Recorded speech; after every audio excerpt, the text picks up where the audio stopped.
welcome back to my film and TV channel. Hope you're all staying safe and well. And yes, we're going over to Netflix today, but this originally was shown on BBC3 back last August 2022. So I missed this, guys. Yes, it was on iPlayer. Totally missed this one. My apologies. But we picked it up now that it's suddenly started appearing on Netflix. So we're going to have a look at this today. I'm going to have a look at something called Red Rose. Please, if you are new to the channel, push that subscribe button, push the bell notifications. It's great to have you on board. Everything film and TV, of course, reviews, previews, coming soons, information blogs, the odd quiz thrown in from time to time as well. So, much appreciated if you can join me and spread the word. And if you are pushing buttons, or if you've already pushed that button, push that other little button as well. I'm trying to get between 10 and 15 likes. It's not a big target, but yeah, I'm struggling. So if you can help me out towards that for these vlogs, these film and TV vlogs, would be much appreciated. So you can push me up for that and give us a thumbs up. Thank you very much. Right, let's have a look at this Red Rose then. 8 episodes by about 45 minutes. Classed as a drama horror thriller created by Michael and Paul Clarkson. Rotten Tomatoes audience, about 56%, so just a little bit below that 60% we like to see. Internet Movie Database, a little bit better. 6.4 out of 10, so that's well and good. Over 1,900 scores and reviews left. And if you look at the positivity of the people who scored it between 6 and 9, because I ignore the 10 out of 10s, as I ignore the 1 out of 10s, you got 77% positivity, so very, very good. This was broadcast on BBC3 on the 15th of August 2022 and available on BBC iPlayer at that date, so my apologies again for missing this one along the line. And it's now available on Netflix, and it started showing from February the 15th. It stars, multitude, a younger cast mixed in with this one. It's based on school kids, teenage school kids. Amelia Clarkson, Isis Hainsworth, Natalie Blair, Ellis Howard, Ali Khan, Asna Rabura, Adam Nagaitis, Natalie Gavin, Samuel Anderson, Harry Redding, Hannah Griffiths, Sylvie Furneaux, and Ruud Malika. So there you go, plenty of new faces as well. A couple, 3 or 4 familiar faces, certainly in the older cast, people who watch UK drama, but and there's certainly a couple of the younger ones I've seen before as well.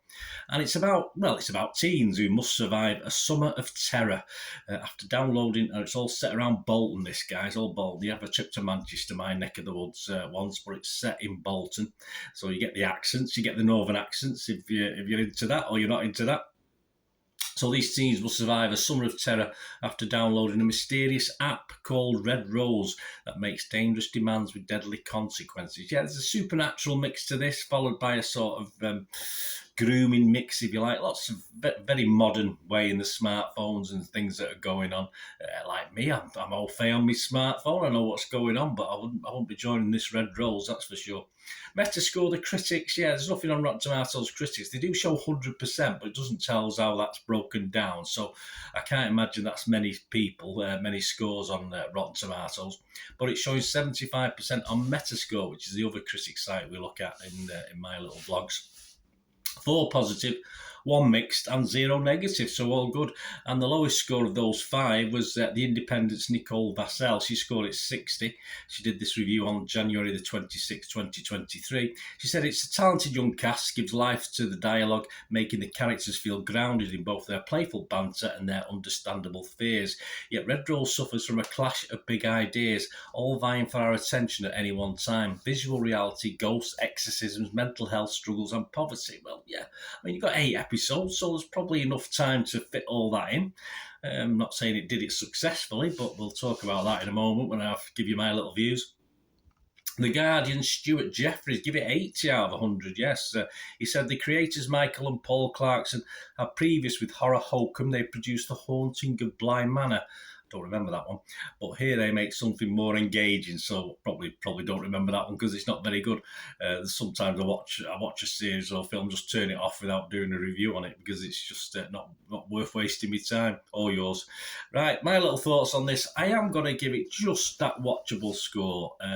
Far from perfect, of course, this, and possibly about 3 episodes too long. 4 or 5 episodes would have probably covered it. Probably 4. It would have been a tighter, more not action, but a more gripping drama, horror thriller drama, if you like, if it's been cut down to 4 episodes, hey, but they've got time to fill, they've got wages to pay, haven't they? And it's quite a good watch for adults and teens alike as well, yeah, because certainly adults can relate to it, and teens hopefully can relate to it, or make fun of it, or whatever they want to do with it. The quality of acting, as you'd expect with a mainly young cast, is a little over the place for me, but it has to be expected. As I say, it doesn't worry me one iota with this level of cast and youngs, and it doesn't mind getting rid of main players as well. So the sort of people you're investing very early on in the series, it doesn't mind getting rid of them, and that's a plus for me because you don't expect it, which makes it a better watch. All right, you probably get rid of a strong character or two, but yeah, it makes it a little bit more interesting. It's not new, the story. I've seen this sort of thing before in films, certainly Asian films as well, where they look at this sort of phone way of doing things. And unfortunately, by the end of it, yes, there are questions that are left unanswered, and it falls into the trap, or I think it's a trap, of setting up a series 2. I always think that's a little bit unnecessary, unless it's a series that's going to go on for years, and it just leaves you on a cliffhanger, but you're well aware of it. So, as I say, I'm not too sure there's going to be a series 2 of this. Based on the end of this one, I don't think the series 2 will take place where it showed it would take place, because I don't think, obviously, it was based in the UK, this one. I can't see them flying a crew out to an Asian country and carrying on series 2. But hey, you'll know what I mean if you watch it. Some good moments in this, some really good moments, some very edgy moments as well, powerful moments, quite eerie moments. But yes, there are some drab, repetitive elements to this as well. So it is a bit of a mixed bag. You just think it's almost superbly done, but there's just too much filler and certain parts where it does become a little monotonous and repetitive. But as I said, 6 out of 10 for me. Certainly worth that sort of score.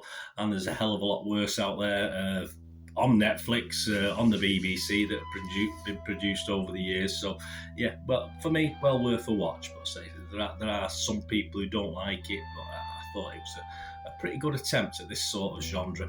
Let me know what you think, guys. Anyway, it'd be great to hear from you. Until we meet again, and last one thing, don't I? Please stay safe, everybody. Bye for now.